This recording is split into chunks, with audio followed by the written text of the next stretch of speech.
పేరు Naveen Kumar, contested MLA BJP మొన్న 23లో. ఇక్కడ మా దగ్గర ఉన్న అభ్యర్థులను 33 వార్డులలో నిలబెడుతున్నాము.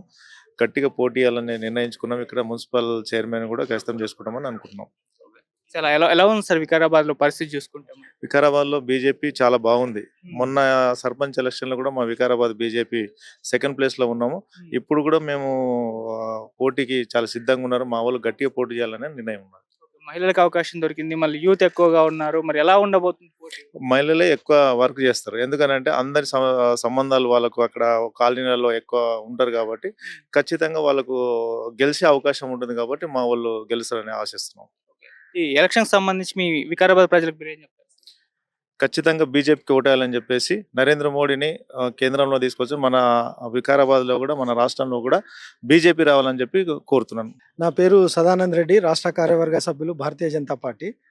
భారతీయ జనతా పార్టీ నుంచి ఈరోజు అన్ని ఏవైతే మున్సిపల్ స్థానాలు ఉన్నాయో అందులో అంతర్గూఢంగా అభ్యర్థులను పెట్టడం జరుగుతున్నది.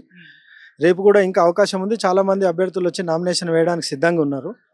సో భారతీయ జనతా పార్టీ చేసినటువంటి దేశంలో చేసినటువంటి అభివృద్ధి, గత 12 సంవత్సరాలుగా నరేంద్ర మోడీ గారి యొక్క పరిపాలన, ఈ దేశంలో వచ్చినటువంటి అనేక మార్పులు, వేగవంతమైనటువంటి అభివృద్ధి, ఇవన్నీ కూడా తెలంగాణ రాష్ట్రంలో కానీ వికారాబాద్ మున్సిపాలిటీలో కూడా రావాలంటే భారతీయ జనతా పార్టీని ఆదరించాల్సిందిగా నేను వికారాబాద్ ప్రజలకు విజ్ఞప్తి చేస్తున్నాను.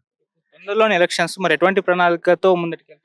ఇప్పుడు ఉన్నటువంటి కాంగ్రెస్ పార్టీ ఇచ్చినటువంటి షెడ్యూల్ ఒకసారి గమనిస్తే మీరు అందరు కూడా ఆలోచించాల్సినటువంటి అవసరం ఉంది. ప్రజలందరూ కూడా ఇప్పుడు షెడ్యూల్ ప్రకటిస్తూ వెంటనే నెక్స్ట్ డేనే నామినేషన్ల ప్రక్రియ మొదలు పెట్టడం అంటే ఇక్కడ ప్రత్యర్థి రాజకీయ పార్టీలు ఏవైతున్నాయో వాళ్ళకు ఏ విధమైనటువంటి చేసుకోవడానికి అవకాశం లేకుండా వాళ్ళు లోపాయికారిగా ముందే వాళ్ళకి తెలుసు కాబట్టి అన్ని ఏర్పాట్లు చేసుకొని మేము రంగంలోకి దిగే విధంగా వాళ్ళు ప్రయత్నం చేస్తున్నారు. కానీ ప్రజలు చైతన్యవంతులు, ప్రజలు ఆల్రెడీ వాళ్ళ యొక్క పరిపాలన గమనించారు.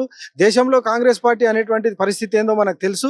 అలాగే వికారాబాద్ మున్సిపాలిటీలో గత అనేక సంవత్సరాలుగా కాంగ్రెస్ యొక్క మున్సిపల్ చైర్మన్లు అనేవి కావడం జరిగింది.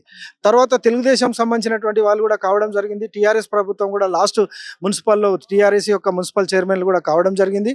వాళ్ళు ఏం చేసిర్రు అనేటువంటిది ప్రజలందరికీ తెలుసు. కాబట్టి ఒక్కసారి భారతీయ జనతా పార్టీకి అవకాశం ఇవ్వాల్సిందిగా నేను వికారాబాద్ పట్టణ ప్రజలందరినీ కూడా విజ్ఞప్తి చేస్తాను. Thank you sir.